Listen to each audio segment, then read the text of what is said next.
You asked me about the Khmer Rouge and whatnot, and I don't really know a whole lot about the history of the conflict in Southeast Asia, not the way a real historian would know. People that you at a School of International Studies must come into contact with on a daily basis. I'm sure there's blood enough on the hands of the U.S. In respect to how the conduct was conducted. And I wouldn't be at all surprised that the convincing argument could be that one of the knock-on effects of the disturbance to political dynamic in Cambodia associated with the U.S. Involvement in Vietnam was the rise and terror of the Khmer Rouge, although I would hardly hold the U.S. responsible for what it is that the Khmer Rouge carried out in the name of an ideology as far from what the founding fathers in the 1776 might have envisioned as you could possibly be. I mean, what did I think about the Cold War? Well, I thought, and I was reading Solzhenitsyn and people like that. I was reading some of these Eastern Europeans because it was interesting. It was just an interesting time. I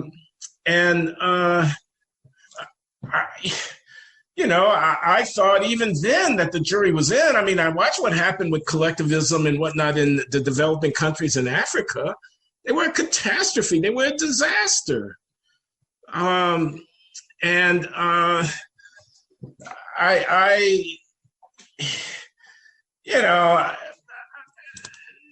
knew who Gene Kirkpatrick was. You're at the Henry Jackson School of International Studies. I remember what a Scoop Jackson Democrat was. I know what that is. I knew these people who were fretting about the big picture of conflict with communism, and were very friendly much friendlier to Ronald Reagan. I think Gene Kirkpatrick went to work for him actually, and to standing off the evil empire. Wasn't this one of the big issues that people like Norman Podhoretz and whatnot broke with the rest of didn't Podhoretz have a book, Why We Were in Vietnam, or something like that, where an apologia about Vietnam? So I was aware of all of these things going on. As I say, one of my good friends and a mentor of mine at the Kennedy School, an economist, was Thomas Schelling, a Nobel laureate, and the late, great Thomas Schelling, a wonderful human being, certainly no warmonger by any means whatsoever, but the whole point of the strategy of conflict is about deterrence. The whole point of the doomsday machine, this, Orwellian or whatever, this idea, I commit myself, my missiles will launch by automated mechanism. I have no control over it whatsoever. If you attack me, you destroy the world. This kind of idea. These were the kinds of ideas that were being floated around. It really mattered how you reacted to the deployment of intermediate range nuclear missiles by the Soviet Union in Eastern Europe. It mattered whether or not you believe that strategic arms limitation really did stabilize the underlying thing. The Cuban Missile Crisis was studied. It was still being studied when I was a professor at the Kennedy School in the 1980s as a classic case study in the execution of a kind of decision-making in crisis circumstance with the highest of possible stakes and all of that.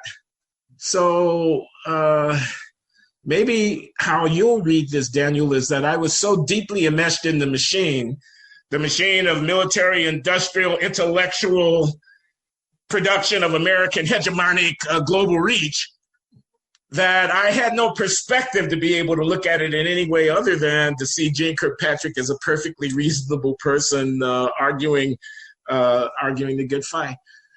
No, I think I bought the general neoconservative concern that, the barbarians are at the gates in terms of foreign policy, and this is communist ideology and whatnot, and there's a global struggle, and that the barbarians are at the gates, quote unquote, with respect to domestic policy, which is to say that the post-World War II urban crisis is not going to be fixed with a transfer program. It's going to require some real restructuring. Of course, policy has to play a role. You asked about policy. It goes without saying that policy has to play. What is education if it's not A, policy, and B, also shaping the way that people think about things. And I'm not just talking about cognitive education and reading and writing. I'm talking about civic education and moral education. What, you're shaping the citizen in some very profound way. That's an act of agency, and one for which people have to be held responsible.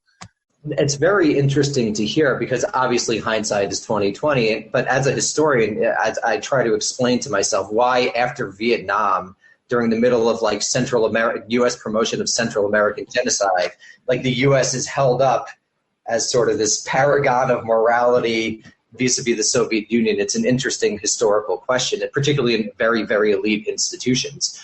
So yeah, I guess that's what I was just trying to get at very, very Why briefly. Is the answer to that question that what notwithstanding its departures and its grotesque distortions, those principles behind the U.S. that were being reflected in U.S. projection of power in comparison to the principles and worldview and theory of politics and of the person that animated the Soviet project. That as between those two, we're talking about the future of the world here. One would have wanted the relative commitment to personal liberty, limited government, and free economic exchange to prevail. Well, I know that's got to sound like a cartoon to a sophisticated intellectual historian, but tell me where I oversimplify. Sure. I don't think the Soviet Union ever had world designs. I think the more and more we actually dig into the Soviet archives, what winds up happening is Americans are peculiar in their truly universalistic desire, which I think emerges from the type of seriously from the puritanical Protestant origin of this country, which is the city upon a hill, which transformed from being a model to being, fully projected via power. I think the more and more we learn the Soviet Union didn't have genuinely global designs.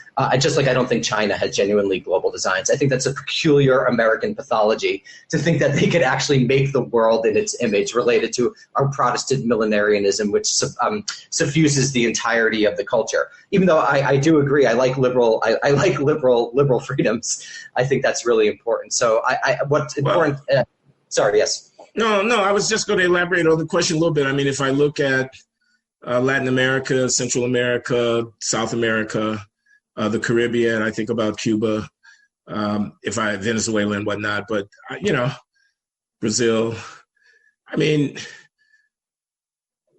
would we be in a better world, and would those people be in a better place were the political project of which, let's say, the Sandinistas or Fidel Castro were exemplars, to have more broadly prevailed? Or again, I offer the possibility that mine is a very oversimplified view of the world, but I'm trying to imagine what it would look like with a little Venezuela running amok all throughout that region, and it looks to me like hundreds of millions, maybe billions of people would be worse off for it.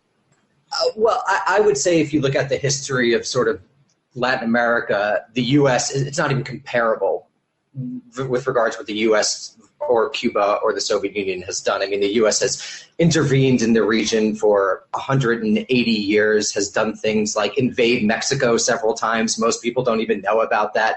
Has done dollar diplomacy, taking control of the customs houses of all of these various institutions, has chosen elite winners, has funded death squads. So I think if you're comparing, I mean, one is like a state that has profoundly shaped the region. Another is a state that gave money to Cuba for several decades because the United States pushed Cuba into its arms, frankly, between 1959 and 1961. So I just don't think it was ever, like, we could look back on it now. I just don't think it was ever the Soviet Union just wasn't a real threat. It was a weak country. It was a poor coming apart country. And we in the United States, to justify what I think a particular vision of the global good did, was I think actually gin up a Cold War that the Soviet Union, including Stalin, never really wanted to fight. But that's also the perspective of today. I think when you're coming out of World War II, you're coming out of the Cuban Missile Crisis, you're seeing the Soviet Union do things in Angola, fund Cuba. I could see why people believed it at the time. But it's a particular perspective. But sorry, I didn't mean to get derailed. But no, that's okay. I just want to ask one more question about this very briefly, and because I'm learning from you. So you say, as a nation state, the Soviet Union, much inflated as in this two-sided conflict, which you say is much more of a one-sided thing. And I respect that, and I take that. Now, what about the ideas? What about was there ever a struggle of ideas in the third world, quote unquote, the developing world, the newly independent decolonizing states? Did it matter who was more or less influential on the ground in these places?